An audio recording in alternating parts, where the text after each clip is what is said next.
Hola, hoy nos metemos de lleno en un texto antiguo, pero que tiene una fuerza increíble, ¿eh?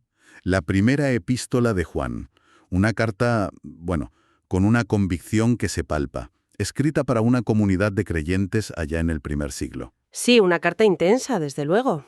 Y nuestra idea hoy es, pues, explorar un poco las ideas clave, que yo creo que todavía dicen mucho hoy. Hablaremos de luz, de oscuridad, de pecado, de perdón, también de obediencia y sobre todo de amor. Un amor muy, muy práctico. Exacto. Es un texto, la verdad, con afirmaciones muy potentes, ¿no? Una visión del mundo muy clara. Así que, ¿listos para entrarle? Pues sí, porque además lo primero que llama la atención es cómo arranca, ¿verdad? Apela directamente a la experiencia, a lo oído, lo visto con nuestros ojos, lo contemplado y hasta lo palpado. Sí, sí, palpado con nuestras manos. Y con eso, claro, ya deja clara su autoridad, ¿no? Basada en el testimonio directo, personal de Jesucristo. Es verdad. Y el propósito lo dice ahí mismo, compartir eso para que otros tengan comunión con ellos y también con el Padre y con su Hijo, Jesucristo. Y ojo, que promete una alegría completa con esto. Ese toque en lo sensorial, lo de palpado, es muy curioso para un texto así, ¿no? No son solo ideas, es como una realidad que han vivido. Totalmente. Y lo que anuncian nada menos es la vida eterna, esa que estaba con el Padre y que se les manifestó a ellos. Sí, es un punto de partida experiencial muy potente. Y de ahí, salta enseguida una metáfora que va a ser central en toda la carta. Dios es luz. Cierto. Y en él no hay ninguna oscuridad. Esto ya no es solo decir cómo es Dios, es que marca una división radical para la vida del que cree. Claro, porque justo después dice que si aseguramos que tenemos comunión con Él, con la luz, pero luego vamos por ahí en la oscuridad, pues que mentimos. La coherencia, vamos desde el minuto uno. Exacto. Pero entonces, ¿qué significa eso de andar en la luz? Pues mira, el texto lo ata a dos cosas. Primero, a tener comunión unos con otros. La parte comunitaria es inseparable. Vale. Y segundo, a experimentar una purificación que es continua. La sangre de Jesucristo, su Hijo, nos limpia de todo pecado. O sea que andar en la luz no es que seas perfecto ya. Ah, vale, no es impecabilidad. No, es estar en esa dinámica, en comunión y dejándote limpiar, digamos. Y eso conecta con la siguiente advertencia, que es bastante directa, ¿eh? Lo de negar el propio pecado. Uf, sí. Dice, si decimos que no tenemos pecado, nos engañamos y la verdad no está. Parece que reconocer tu propia oscuridad es parte de andar en la luz. Justo, la honestidad sobre uno mismo es vital. De hecho, presenta la confesión como la vía para el perdón y la limpieza. Dice, si confesamos nuestros pecados, Él es fiel y justo para perdonar. Ujú. Y limpiarnos de toda maldad. Sí. Y negar que tienes pecado no es solo que te engañes tú, es que según el autor haces a Dios mentiroso, Mm. porque contradice lo que Dios dice sobre nosotros. Es fuerte, sí. Y para lidiar con esa realidad del pecado, pues presenta a Jesucristo como abogado, ¿no? Intercesor ante el Padre y como propiciación, o sea, el sacrificio que satisface la justicia divina por nuestros pecados. Vale. Y añade algo que es universal, no solamente por los nuestros, sino también por los de todo el mundo. O sea que la luz implica reconocer tu oscuridad y confiar en lo que hizo Cristo. Vale. Pero luego da un paso más. Pregunta, ¿cómo sabemos si de verdad conocemos a Dios? Y la respuesta otra vez es muy práctica. Sí, totalmente práctica. La prueba de que conoces a Dios de verdad es si obedeces sus mandamientos. Así de claro. Decir yo le conozco, pero no guardar los mandamientos, lo llama directamente mentira. La obediencia no es tanto lo que haces para conocerle, sino la señal de que ese conocimiento es real, te está confiando. Es donde el amor de Dios, dice, se perfecciona en ti, llega a su meta. Y pone un modelo clarísimo. El que dice que permanece en Él debe andar como Él anduvo. O sea, vivir como vivió Jesús. El listón alto, sí. Y esto lleva a un mandamiento que describe de forma curiosa. Dice que es antiguo y a la vez nuevo. ¿Eso cómo se come? Pues mira, lo explica. Dice que es antiguo porque es el mensaje de siempre, ¿no? Lo que oyeron desde el principio, el núcleo del Evangelio que ya sabían. ¿Vale? Pero es nuevo porque su verdad, su poder, se ven ahora de forma, pues, más intensa, más urgente en Cristo y en ellos mismos, en los creyentes. Y lo relaciona con algo casi cósmico. Las tinieblas van pasando y la luz verdadera ya alumbra. Qué bueno. ¿Y ese mandamiento antiguo y nuevo se concreta en? En el amor fraterno, sin rodeos. Directo al grano. Totalmente. El que dice que está en la luz y aborrece a su hermano está todavía en tinieblas. Amar al hermano es la condición para estar en la luz y no tropezar. Odiar es seguir ciego, perdido en la oscuridad. La división luz-oscuridad se traduce directamente a amor-odio hacia los hermanos. No hay término medio. Vale. O sea, luz, pecado, obediencia, amor, como los pilares. Y después de poner esto sobre la mesa, se dirige como a distintos grupos, ¿no? Y dice hijitos, padres, jóvenes. Sí, les recuerda su identidad en Cristo, que tienen los pecados perdonados, que conocen al Padre, que han vencido al maligno. Les da ánimo. Pero justo después de ese ánimo, lanza una advertencia muy seria. Serísima, tajante. No améis al mundo ni las cosas que están en el mundo. Y la razón es radical. Si alguno ama al mundo, el amor del Padre no está en él. Uf. Y aquí es súper importante entender qué es el mundo. Ojo, que no habla del planeta ni de la gente en general. ¿Entonces? Se refiere a un sistema de valores que va en contra de Dios. De hecho, lo define. Ah, sí. ¿Qué dice que incluye ese mundo? Lo especifica: los deseos de la carne, los deseos de los ojos y la vanagloria de la vida. Vamos, el egocentrismo, la codicia, el orgullo. Lo que no viene del Padre dice. Exacto. Y lo contrasta. Este sistema y sus deseos son fugaces. Pero el que hace la voluntad de Dios permanece para siempre. Y junto a esa seducción del mundo aparece otra amenaza, los anticristos. Suena fuerte, ¿eh? Sí, suena muy apocalíptico. Dice que es el último tiempo justamente porque han surgido muchos anticristos. ¿Y quiénes son exactamente? Pues el criterio que da es doctrinal. Es el que niega que Jesús es el Cristo. Y también aclara que negar al Hijo es negar también al Padre. O sea que la cristología, entender bien quién es Jesús, es fundamental. Pero dice algo interesante. Salieron de nosotros, pero no eran de nosotros. ¿Qué quiere decir eso? Que estaban dentro. Pues sí, implica que surgieron desde la propia comunidad cristiana. Y eso los hacía más peligrosos, claro. Lógico. Pero su marcha, según el autor, demostró que en realidad nunca fueron de los suyos de verdad. Y contrasta eso con la gente a la que escribe, de quienes dice que tienen la unción del santo. La unción. ¿Qué es eso? Como una especie de, digamos, iluminación o conocimiento interior que da el Espíritu Santo. Y dice que por eso conocen la verdad y pueden resistir a las falsas enseñanzas. Vale, entonces, ante esas amenazas, el mundo por fuera, los engañadores por dentro, la palabra clave que veo que repite es permanecer. ¿Permanecer en qué?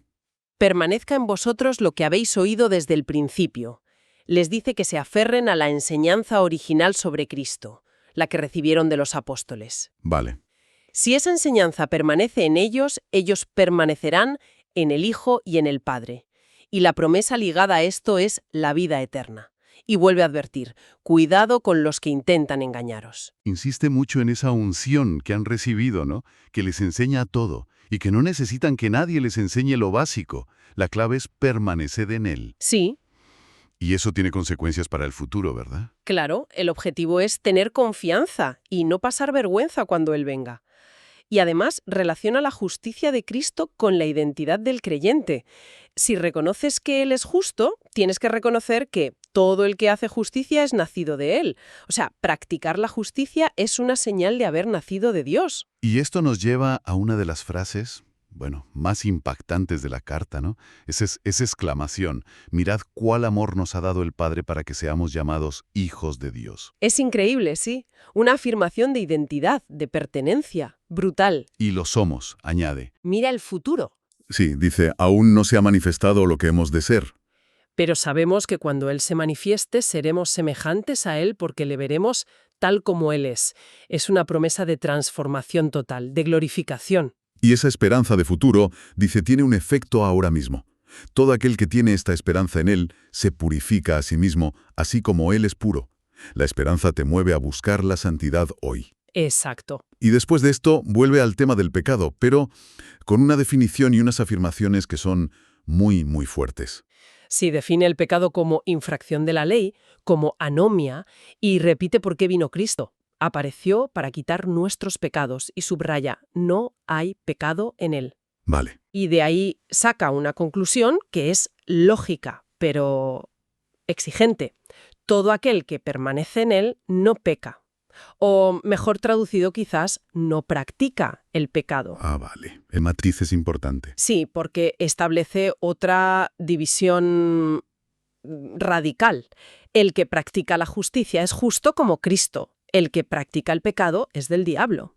Y dice que el propósito claro de que viniera el Hijo de Dios fue deshacer las obras del diablo. Llega a decir algo que a mí me suena increíblemente radical. Todo aquel que es nacido de Dios no practica el pecado, porque la simiente de Dios permanece en él, y no puede pecar porque es nacido de Dios. Eso es... ¡wow! ¿Cómo casa eso con lo que dijo antes de que no neguemos nuestro pecado? Es uno de los puntos que más se ha debatido de la carta, claro. A ver, probablemente no se refiere a que el creyente ya no pueda cometer ni un solo pecado aislado. Eso contradiría lo de 1 Juan 1. Claro, lo de confesar. Más bien parece referirse a no vivir en una práctica habitual, deliberada, de pecado. Como que la simiente de Dios, esa naturaleza divina que recibes al nacer de nuevo, crea una incompatibilidad de fondo con una vida dominada por el pecado. Entiendo. Y la forma de distinguir entre hijos de Dios e hijos del diablo, según el texto, es precisamente esa: si practicas la justicia y si amas a tu hermano. Y volvemos al amor al hermano como el criterio clave. Regresa ese tema con fuerza. Sí, lo presenta como el mensaje que habéis oído desde el principio, que nos amemos unos a otros, y lo contrasta de forma muy gráfica con Caín. Caín. Dice que era del maligno y mató a su hermano porque sus obras eran malas y las de su hermano justas. Y les dice, no os extrañéis si el mundo os odia. Traza ahí un paralelo. Es que el amor a los hermanos lo pone casi como prueba de vida o muerte espiritual. Literalmente. Nosotros sabemos que hemos pasado de muerte a vida en que amamos a los hermanos. Y al revés, el que no ama a su hermano permanece en muerte. Es tajante. Y equipara el odio al hermano con ser homicida. Y dice que ningún homicida tiene vida eterna. ¿Y el modelo de amor cuál es? Otra vez Cristo. Él puso su vida por nosotros. Y eso tiene una consecuencia práctica inmediata, no es solo un sentimiento bonito. Para nada. También nosotros debemos poner nuestras vidas por los hermanos. Y lo baja a tierra de forma muy concreta. Si tienes bienes, ves a tu hermano pasar necesidad y le cierras el corazón, ¿cómo vas a decir que el amor de Dios está en ti? ¿Imposible? La conclusión es directa. No amemos de palabra ni de lengua, sino de hecho y en verdad. El amor tiene que ser tangible, que se vea práctico. Y ese amor práctico, de hecho y en verdad, no es solo un deber, sino que también parece que da seguridad ante Dios. Así es, dice. En esto conocemos que somos de la verdad y aseguraremos nuestros corazones delante de Él. Incluso si la conciencia te acusa, mayor es Dios que nuestro corazón. Y Él sabe todas las cosas. Qué consuelo, ¿no? Desde luego. Y la confianza al orar, el recibir lo que pedimos, también lo relaciona con guardar sus mandamientos, que resume en 2: creer en Jesucristo y amarse mutuamente. La obediencia asegura esa permanencia mutua entre Dios y el creyente, y lo confirma el Espíritu. Pero junto a tanto énfasis en el amor y la confianza, mete otra advertencia. Hay que discernir. No todo lo que parece espiritual es bueno. Correcto. Amados, no creáis a todo espíritu, sino probad los espíritus, si son de Dios. ¿Por qué? Porque hay muchos falsos profetas. ¿Y cómo se prueban? ¿Cuál es el test? Da un criterio cristológico. Todo espíritu que confiesa que Jesucristo ha venido en carne es de Dios. Negar la encarnación, que Jesús fue realmente humano, es la marca del espíritu del anticristo. Vale. Pero les asegura a los creyentes que pueden vencer esas influencias porque mayor es el que está en vosotros que el que está en el mundo. Y así distingue entre el espíritu de verdad y el espíritu de error. Y de nuevo, una vez más, el texto vuelve al amor, pero ahora de una forma casi como fundamentándolo en quién es Dios mismo. Es que es la cumbre teológica de la carta, yo creo. Amados, amémonos unos a otros, porque el amor es de Dios. Y sigue, todo aquel que ama es nacido de Dios y conoce a Dios. Y la afirmación más radical de todas, Dios es amor. Impresionante. La fuente y la norma del amor cristiano. No es solo un mandamiento, es que Dios es así. ¿Y cómo se vio ese amor de Dios de forma suprema? Pues dice que no en que nosotros amáramos a Dios, sino en que Él nos amó primero y envió a su Hijo al mundo para que vivamos por Él, y concretamente en propiciación por nuestros pecados. El sacrificio. Exacto. Y ese amor que se origina en Dios crea una obligación. Si Dios nos ha amado así, debemos también nosotros amarnos unos a otros. Y aunque nadie ha visto a Dios, el amor mutuo se convierte en la prueba visible de que Él está, Dios permanece en nosotros, y de que su amor llega a la plenitud en la comunidad. Y confesar a Jesús como Hijo de Dios es clave para que Dios permanezca en nosotros y nosotros en Él. Y vivir en esa realidad del amor de Dios cambia la experiencia del creyente, ¿no? Incluso de cara al juicio. Totalmente. En el amor no hay temor, sino que el perfecto amor echa fuera el temor. Porque el temor tiene que ver con el castigo. Claro. ¿Y por qué podemos amar sin temor? Porque Él nos amó primero. Y, una vez más, la prueba práctica que no falla. Es imposible amar a Dios, a quien no ves, si odias a tu hermano, a quien sí ves. ¿Es de cajón? El que dice que ama a Dios y odia a su hermano, lo llama mentiroso. El mandamiento es doble pero inseparable. Amar a Dios y amar al hermano. Ya hacia el final conecta todo esto. La fe, el amor y la victoria sobre ese mundo del que nos advertía antes. Sí, creer que Jesús es el Cristo es la marca de haber nacido de Dios. Y si amas a Dios Padre, amas también a sus hijos, a los otros creyentes. ¿Y cómo se demuestra que amas a los hijos de Dios? Pues amando a Dios y cumpliendo sus mandamientos, los cuales, asegura, no son gravosos, no son una carga pesada. ¿Y por qué no son pesados? Porque todo lo que es nacido de Dios vence al mundo. ¿Y cuál es el arma para vencer? Nuestra fe. Y lo remacha preguntando, ¿quién es el que vence al mundo? Sino el que cree que Jesús es el Hijo de Dios. La fe es la victoria. Menciona también un triple testimonio, ¿verdad? El espíritu, el agua y la sangre que confirman quién es Jesús. Sí, contrasta el testimonio humano con el de Dios, que es mayor y que se centra en su Hijo. Creer en ese testimonio de Dios es tener vida eterna ya. No creerlo es, volver a lo de antes, hacer a Dios mentiroso. Y revela casi al final el propósito de por qué escribió todo esto. Exacto. Estas cosas os he escrito a vosotros que creéis en el nombre del Hijo de Dios, para que sepáis que tenéis vida eterna. Busca dar certeza, seguridad. Y esa certeza da confianza para orar. Eso es. Si pedimos algo conforme a su voluntad, sabemos que nos oye y que nos lo concede. Ahí introduce una distinción un poco enigmática, ¿no? Sobre el pecado. Habla de un pecado de muerte y otro que no es de muerte. ¿Qué puede ser eso? Ese es otro punto que tiene tela. Menciona que si ves a un hermano cometer un pecado que no sea de muerte, pues que ores por él y Dios le dará vida. Pero del pecado de muerte, dice, yo no digo que se pida por él. Curioso. No lo prohíbe, pero tampoco lo manda. Exacto. Podría referirse quizás a la apostasía, ¿sabes? Al rechazo final y deliberado de Cristo después de haberlo conocido. O a un pecado muy grave y continuado que demuestra que no hay vida espiritual real ahí. Aunque aclara que toda injusticia es pecado, parece que hay grados de gravedad o consecuencias distintas. Vale. Y la carta ya termina reafirmando como 3 certezas clave para ellos. 1. Saben que el que ha nacido de Dios no practica el pecado y está protegido del maligno. 2. Saben que son de Dios y que el mundo entero está bajo el poder del maligno. Es un contraste fuerte. Sí. Y 3. Saben que el Hijo de Dios ha venido y les ha dado entendimiento para conocer al Dios verdadero e identifica a Jesucristo mismo como el verdadero Dios y la vida eterna. Y el cierre es abrupto, casi una orden final. Hijitos, guardaos de los ídolos. Un último aviso, manteneos leales solo a ese Dios verdadero que habéis conocido. Ahí queda eso. Bueno, pues, ha sido denso, ¿eh? Una exploración intensa. A mí lo que más me llama la atención es cómo teje, sin poder separarlo, la creencia correcta sobre Jesús, la doctrina, digamos, con la obediencia a los mandamientos, la ética, y sobre todo con ese amor mutuo tan práctico, tan visible. Y todo eso conectado a la seguridad, a la certeza de tener vida eterna. Las líneas son muy claras. Luz contra oscuridad, verdad contra mentira, amor contra odio. Sí, la verdad es que es un llamado constante, casi implacable, a la coherencia. No puedes separar tu relación con Dios de cómo tratas a tus hermanos, ni del rechazo a los valores del mundo o a las falsas doctrinas.